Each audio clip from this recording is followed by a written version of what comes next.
अस्सलाम वालेकुम जी। आज आपके साथ एक आइडिया शेयर करूंगी। मैं असल में शुरू कर रही हूँ stitching classes step by step जो न्यू लर्नर है उनके लिए।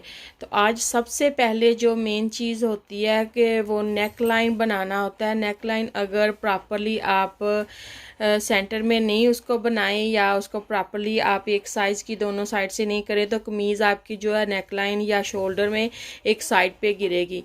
तो सबसे पहले हमें जिन चीज़ों की ज़रूरत होगी इसके लिए सबसे पहले ज़रूरत है मेजरिंग टेप की, यानी कि इंची टेप ये आपको चाहिए होगा। इसके अलावा आपको चॉक या पेन चाहिए होगा, सीजर्स चाहिए होगी और ये बुकरम है जिसकी एक साइड पे ग्लू लगी होती है। जब आप इसको आयरन करते हैं तो ये स्टिक हो जाती है आपकी जो फैब्रिक है उसके ऊपर। सबसे पहले हमें क्या करना होगा कि इसको बुकरम के ऊपर नेक लाइन को ट्रेस करना है, फिर सीजर के साथ हमने इसको कटिंग करनी है।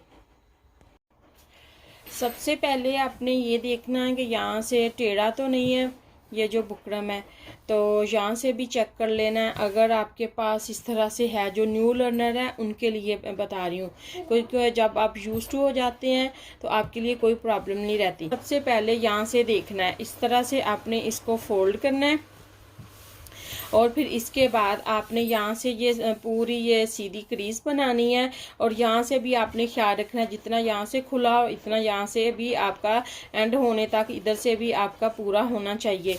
इसके बाद आपने मेजरमेंट करनी है। जो आपकी मेजरमेंट होगी तो मोस्टली जो होता है वो नेकलाइन 7 इंच लॉन्ग, यहाँ पे यहाँ तक 7 इंच होती है। ये देखिए यहाँ से लेके यहाँ तक हाफ इंच के लगभग यहाँ सिलाई में आ जाता है जब आप शोल्डर या तीरा सिलाई करते हैं। अगर आपने टोटल 7 इंच ही रखना है डीप इसको यहाँ से इस साइड से, तो फिर आप हाफ इंच यहाँ से एक्स्ट्रा रखेंगे। तो जो बच्चे हैं उनका थोड़ा सा साइज छोटा होगा, जो बड़े हैं जा आपके ऊपर है कि आपने कितना खुला रखना है। इसके बाद आपने 3 इंच यहाँ से गैप लेना है, यहाँ से इस साइड से। तो यहाँ 3 साइड लेने के बाद 1 इंच के लगभग यहाँ पे आपके पास होना चाहिए। जहाँ मुझे लग रहा है थोड़ा सा ये खुला है तो मैं इसको थोड़ा सा पीछे ले जाती हूँ। तो अब ठीक है, क्योंकि यहाँ पे अगर थोड़ी सी रेब होगी चेपी में तो वो भी फिर निकल जाएगी। यहाँ पे 3 इंच रखना है, यहाँ पे 1 इंच एक्स्ट्रा रखना है।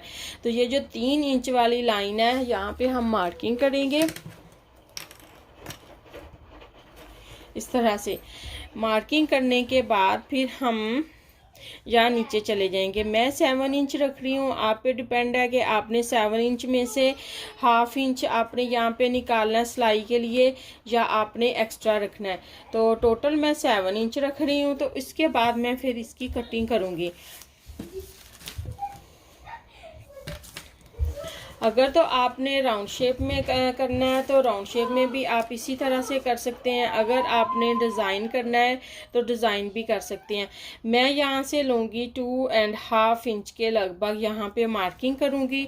ऊपर देखते हैं कितना रहता है। ऊपर तकरीबन 4.5 रहता है सिलाई आने के बाद, और टोटल मेरे पास है 5 इंच। ठीक है, ये 7 इंच में से 2.5 के लगभग मैंने यहाँ से लिया है। आप चाहें तो 3 भी कर सकती हैं, 3/4 भी कर सकते हैं, जितना आपका दिल चाहे।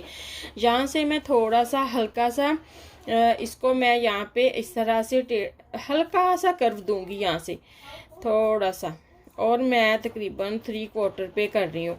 इसके बाद आपने यहाँ से थोड़ा सा ऐसे पीछे आहिस्ता आहिस्ता हल्का हल्का तकरीबन 1/4 इंच करने के बाद ऐसे यहाँ से सीधा ले आना है। तो इस तरह से ये आपके पास एक ये वाली जो है शेप बनेगी। इसके बाद आपने क्या करना है, यहाँ से 1 इंच पे आपने एक डॉट लगा देना है। इसके अलावा थोड़ा सा आगे करने के बाद इसके अलावा यहाँ पे करते करते आपने यहाँ पे इस तरह से ऊपर तक ले आना है। अब मुझे इन डॉट्स को इस तरह से आपस में मिला देना है। जिस तरह से ये फ्रंट पे आएगा डिज़ाइन, इसी तरह से ये बैक पे डिज़ाइन आएगा। जो लाइन है ये मैंने जो ड्रॉ की है इसकी बात कर रही हूँ। ठीक है, अब मैं इसकी कटिंग करके आपको दिखाती हूँ कौन सा शेप निकलता है। ये बहुत सिंपल सा नेकलाइन बनेगा। आपने अगर आपको लगे कि आपके पास ये कपड़ा कम है, यहाँ से फैब्रिक ये वाली जो बुकरम की है, तो आपने बाहर वाली साइड से ले जाना है। अगर कम हुआ, अगर ज़्यादा हुआ तो आपने अंदर वाली साइड से ले जाना है। ये वाला जो मिडल वाला हिस्सा, इसकी बात कर रही हूँ। तो यहाँ पे आपने इसकी कटिंग करते जाना है। तकरीबन उसी शेप में बाहर से आएगी, जिस तरह की शेप आपने ये अंदर वाली ड्रॉ की होएगी। पहले हम इसको लैदा कर लेंगे, क्योंकि ये वाला जो है जब हम इस नेक लाइन को निकालेंगे तो हमारे लिए ट्रबल ना हो। इसको हम इस तरह से लैदा कर देते हैं। फिर ये हमारे पास छोटा सा एक पीस रह गया, इसको हैंडल करना भी आसान है और ट्रिमिंग करनी भी इसके लिए इसके साथ आसान है। अब ये देखिए, यहाँ पे ड्रॉ करते हुए जो मार्क है आगे पीछे गया हुआ है, पेन का जो है वो इंक वो थोड़ी सी फैल गई है जब मैं उसकी मार्किंग कर रही थी। जब हमने कटिंग करनी है तो हमने खुद इसकी शेप सीजर के साथ इस तरह से करते हुए इसकी शेप बनानी है। अगर आपको यहाँ से ये छोटा या बड़ा लगे तो आपने यहाँ से खुद कटिंग करते हुए आगे पीछे कर लेना है हल्का सा। पहले आप कोशिश करें कि आहिस्ता आहिस्ता आप छोटी कटिंग ही करें, यानी कि बहुत खुला करने की कोशिश नहीं करें। ये देखें, ये वाला हो गया अलहदा, ये कुछ इस तरह से आया है मेरे पास। ये देखें, इस तरह से ये फ्लावर की शेप में इस तरह से बन गया है। तो इसको आपने क्या करना है, इसको सेव करके रखना है। इसको आपने बिल्कुल ख़राब नहीं करना। इसको मैं अभी यहाँ रख देती हूँ। और ये इस तरह से मेरे पास ये गला आ गया है। इस तरह से करके आपके सामने दिखाती हूँ। ये देखें, अभी साइडों पे थोड़ा सा टेढ़ा मेढ़ा नज़र आ रहा है, वो सीज़र के साथ करते हुए, ताकि शेप ज़्यादा ख़राब ना हो तो या खुला या कम ना मेरे से ज़्यादा ये बने। तो मैंने उसको थोड़ा सा रफ़ी कटिंग की है। अब हम देखने के बाद कि ये बिल्कुल हमारे पास ये जो है इतनी आ गई है। अब ये हमने देखना है कि ये वाला जो है नेक लाइन, ये यहाँ से हमें 6 इंच खुला नज़र आ रहा है। ये देखें, जैसे ही मैंने रखा इंची टेप, ये देखें इसके पास लेके आई तो ये देखें ये 6 इंच है। यहाँ से हमें 6 इंच रखना चाहिए। अगर चेपी आपके आगे पीछे हो रही है तो जब आपने इसको स्टिक करना है कपड़े के ऊपर, फैब्रिक के ऊपर, इस्त्री के साथ आयरन करने के बाद, तो आपने इसको खुद अपनी जगह पे अपने हाथ से ले आना, कम या ज़्यादा। अगर थोड़ा सा 1/2 इंच आपने बाहर करना हो तो वो भी कर सकते हैं। इस तरह से कम या ज़्यादा आप इसको कर सकते हैं। तो इसके बाद हमने देखना है कि हमारे पास ये जो है यहाँ से कितना आया। ये तकरीबन 7 इंच से ऊपर आया है, ठीक है। एक साइड से तो इतना आया। अब जब मैं इसको कटिंग कर लूँगी, अगर आपने इतना ही रखना है, इसको सिलाई के लिए आप इस्तेमाल कर लें, यानी कि एस्टिमेट कर लें कि इसको सिलाई के अंदर देना है जो तीरे की सिलाई होगी। अगर आपने कम रखना है, इसको 6.5 आपकी तैयार जो होती है नेकलाइन 6.5 अगर करनी है तो आप थोड़ा सा यहाँ से ट्रिम कर सकते हैं। इसके अलावा हमने यहाँ पे देखना है, यहाँ पे तकरीबन 3 इंच आया है और यहाँ पे जो है 3.5 आया है। ये देखें, तकरीबन 3.5 है।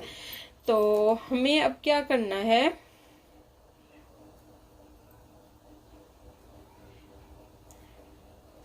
अगर आपको कम लगे, यहाँ से ये तंग है, तो आपने इसको हल्का हल्का सा अंदर से ट्रिमिंग कर लेनी है।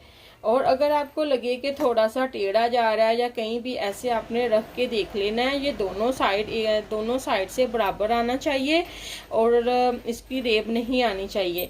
अब मुझे थोड़ा सा यहाँ से खुला लग रहा था, यहाँ से थोड़ा सा वाइड नज़र आ रहा है। और ये देखें, यहाँ से भी थोड़ा सा ज़्यादा नज़र आ रहा है। इसको हम यहाँ से कटिंग करके बराबर कर लेंगे। तो ये है इसकी फाइनल लुक। इस तरह से रखूँगी तो ये इस तरह से नज़र आएगा सामने से।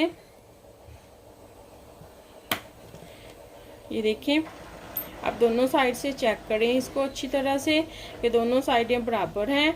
बड़ा छोटा अगर आपने इसको साइज़ में करना हो तो वो भी कर सकते हैं। तो ये था आज का मेरा ये सिंपल सा नेकलाइन जो कि मैंने आपको बताया है।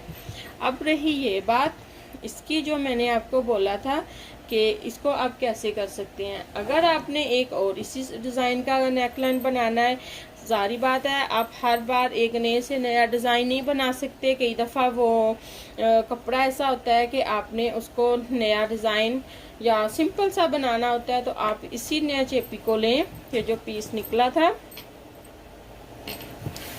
इसको फोल्ड करें, यहाँ पे ऐसे रखें। रखने के बाद आपने इसको इस तरह से ट्रेस कर लेना है।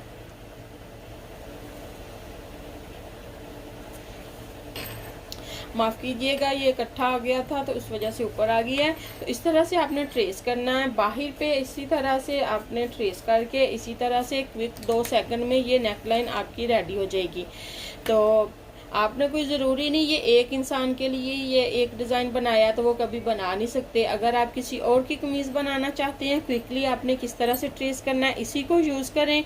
ये वाली साइड आपने यहाँ साथ में रखनी है, इस साइड पे ये दोनों साइड यहाँ पे इकट्ठी होंगी, ना आपको मेजरमेंट ज़्यादा करनी पड़ेगी ना कुछ और। बस इसी हिसाब से अगर आपने ये एक नेकलाइन परफेक्ट कटिंग कर लिया है तो दूसरा करने में आपको कोई प्रॉब्लम नहीं होगी। तो ये थी मेरी आज की टिप और आज का आपके लिए लेसन। नेक्स्ट लेसन में मिलूंगी बहुत सारी टिप्स के साथ। ओके, अल्लाह हाफिज़।